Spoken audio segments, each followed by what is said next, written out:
नमस्कार दोस्तों। आज हम भारतीय संविधान के संवैधानिक विकास के अंतर्गत 1857 की क्रांति के पश्चात हुए अधिनियमों के बारे में चर्चा करेंगे। जैसा कि हमने देखा था, 1857 की क्रांति के पश्चात ब्रिटिश क्राउन अर्थात क्वीन के शासन स्टार्ट हो जाता है, जिसमें कि हमने देखा था गवर्नमेंट ऑफ इंडिया एक्ट और इंडियन काउंसिल एक्ट के बारे में। गवर्नमेंट ऑफ इंडिया एक्ट अर्थात भारत शासन अधिनियम 3 बार आया है, वहीं इंडियन काउंसिल एक्ट भारत परिषद अधिनियम भी 3 बार आया है, जिसके बारे में हम डिटेल में देखेंगे। तो चलिए सबसे पहले स्टार्ट करते हैं भारत शासन अधिनियम या भारत सरकार अधिनियम 1858, गवर्नमेंट ऑफ इंडिया एक्ट 1858। जैसे कि ब्रिटिश क्राउन स्टार्ट हो जाता है, तो ब्रिटिश शासन या क्राउन शासन की घोषणा 1 नवंबर 1858 को इलाहाबाद में वायसराय लॉर्ड कैनिंग के द्वारा घोषणा की जाती है।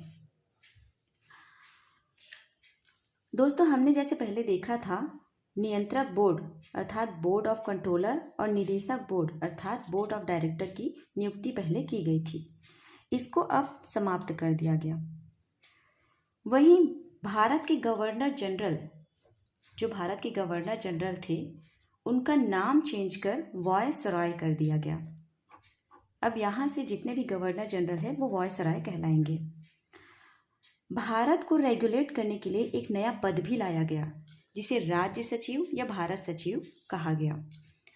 ये जो भारत सचिव है वह 15 सदस्यीय सभा, जिसको भारत परिषद कहते थे, उसके अध्यक्ष रहते थे।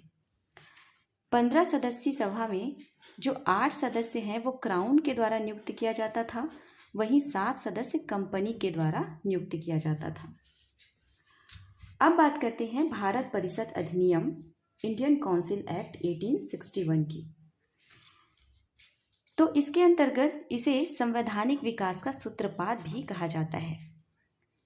क्या कारण है? क्योंकि यहाँ सबसे पहले आईपीसी, सीआरपीसी और सीपीसी जैसे कानूनों का निर्माण किया गया। दोस्तों, वर्तमान में हम जानते हैं 2023 में इसमें संशोधन कर आईपीसी को बीएनएस अर्थात भारतीय न्याय संहिता और सीआरपीसी को बीएनएसएस भारतीय नागरिक सुरक्षा संहिता कर दिया गया है। चलिए अब बात करते हैं विभागीय प्रणाली। जैसा कि आज हम देखते हैं अलग अलग विभागों में बटा हुआ है, पोर्टफोलियो सिस्टम है। तो भारत परिषद अधिनियम 1861 में सर्वप्रथम विभागीय प्रणाली की शुरुआत हुई, जिसकी शुरुआत लॉर्ड कैनिंग ने की थी। अब बात करें अध्यादेश। जैसा कि हम आज देखते हैं, भारतीय संविधान के अनुच्छेद 123 में राष्ट्रपति को अध्यादेश जारी करने की शक्ति है। अर्थात यदि कोई सदन भंग होता है, लोकसभा, राज्यसभा, इन दोनों में से कोई सदन भंग है, तो राष्ट्रपति कानून पारित कर सकता है। इसे ही अध्यादेश कहा जाता है। वैसी ही शक्ति गवर्नर जनरल को प्राप्त थी, 1861 के अधिनियम में प्राप्त हुई। 1862 में 3 प्रेसिडेंसी बंगाल, बम्बई और मद्रास में हाई कोर्ट उच्च न्यायालय की स्थापना भी की गई। विकेंद्रीकरण की नीति भी 1861 के अंतर्गत अपनाई गई, अर्थात डिसेंट्रलाइजेशन की नीति। चलिए अब बात करते हैं भारत परिषद अधिनियम 1892 के बारे में।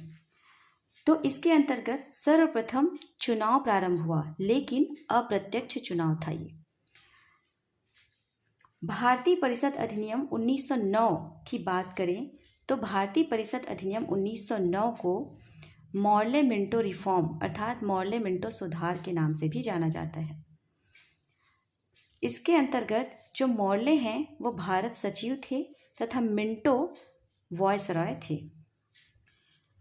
इस अधिनियम के अंतर्गत सांप्रदायिक निर्वाचन प्रणाली की शुरुआत होती है, अर्थात मुसलमानों को पृथक निर्वाचन क्षेत्र और पृथक मताधिकार का अधिकार दिया जाता है, जिसके कारण मिंटो प्रथम को सांप्रदायिक निर्वाचन के जनक भी कहे जाते हैं। अब बात करें बजट की, तो बजट में पूरक प्रश्न पूछने की अनुमति दी गई तथा मत देने का अधिकार प्राप्त था। भारत परिषद, जैसा कि हमने देखा था 1858 में भारत परिषद आया था 15 सदस्यीय। तो जो भारत परिषद में पहली बार 2 भारतीय के.सी. गुप्ता और सैयद हुसैन विलग्रामी की नियुक्ति की गई। एस.पी. सिन्हा को वायसरॉय की कार्यकारिणी में एक विधिक सदस्य के रूप में शामिल किया गया। अब बात करते हैं 1919 और 1935 के भारत शासन अधिनियम के बारे में। तो इसको हम कंपेयर करके देखेंगे। तो सबसे पहले देखते हैं भारत शासन अधिनियम 1919, जिसे कि मॉन्टेग्यू चेम्सफोर्ड रिफॉर्म के रूप में भी जाना जाता है, जिसमें कि मॉन्टेग्यू जो है वो भारत सचिव थे तथा चेम्सफोर्ड वायसरॉय थे। इसके अंतर्गत केंद्र में द्विसदनात्मक विधायिका की शुरुआत की गई। दोस्तों, द्विसदनात्मक विधायिका का अर्थ होता है 2 सदन वाली विधायिका, जैसा कि आज हम देखते हैं लोकसभा और राज्यसभा। यहाँ पर जो उच्च सदन है उसे राज्य परिषद कहा जाता था और जो निम्न सदन को विधानसभा कहा जाता था। वर्तमान में निम्न परिषद को लोकसभा तथा उच्च परिषद को राज्यसभा कहा जाता है। प्रांतों की बात करें तो प्रांतों में द्वैत शासन प्रणाली शुरुआत की गई। द्वैत शासन प्रणाली का अर्थ होता है भारत की शक्तियों को 2 भागों में विभाजित करना, जिसमें कि 2 विषय थे, एक आरक्षित विषय और एक हस्तांतरित विषय। आरक्षित विषय गवर्नर के अंडर में होता था और हस्तांतरित विषय कार्यपालिका के अंडर में होता था। आरक्षित विषय की बात करें तो इसके अंतर्गत राजस्व, न्याय, वित्त और पुलिस जैसे विषयों को रखा गया था। वही कार्यपालिका की बात, हस्तांतरित विषय की बात करें तो इसके अंतर्गत शिक्षा, कृषि, स्वास्थ्य, स्थानीय स्वशासन जैसे विषयों को रखा गया था। अब बात करें सांप्रदायिक निर्वाचन की, तो सांप्रदायिक निर्वाचन हमने जैसे देखा था यहाँ पर मुसलमानों को पृथक निर्वाचन का अधिकार दिया गया।